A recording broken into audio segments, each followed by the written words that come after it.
ఒకే ఒక దేశం శాంతి మంత్రాన్ని వినిపించింది. పరాయి ముఖాలు ఎగబడుతుంటే ఫలాలనే తెగ దోచుకు తింటే ఆ ఒకే ఒక దేశం పౌరుష జ్వాలలు రగిలించింది. పోరాటాలకు సిగొలిపింది. బానిస సంఖ్యల బల్లును తెచ్చే స్వరాజ్యాన్ని సాధించింది. స్వతంత్రాన్ని అందించింది. సలాం ఇండియా, సలాం ఇండియా, సలాం ఇండియా, సలాం ఇండియా.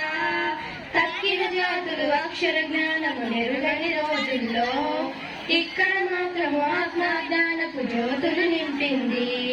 తక్కిన వారికి వ్యాధులు వేదన తప్పని కాలములో ఇక్కడ మాత్రము ఆయుర్వేదపు దీవెన కురిపించింది.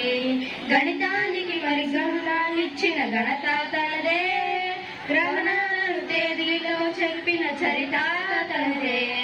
రోదసిలో గణ లక్ష్యాలన్నీ తేదల చెందించిన రోజు కురాను బైబుల్ గీతాల బోధన పాటించిన సలాం ఇండియా, సలాం ఇండియా, సలాం ఇండియా, సలాం ఇండియా. నీటిని మట్టిని చెట్టుని పుట్టని తల్లిగా తలిచింది. కంకర కంకర శంకరుడేలను భావన నేర్పింది. వారన వీరని అచ్చక మనిషిని ప్రేమను పంచింది. ఎక్కడి నుంచొచ్చారని అడగక ఆకున చేర్చుకుంది.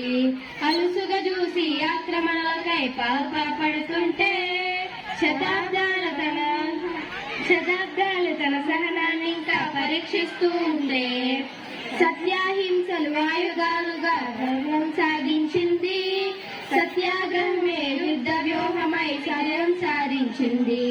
సలాం ఇండియా, సలాం ఇండియా, సలాం ఇండియా, సలాం ఇండియా. Thank you.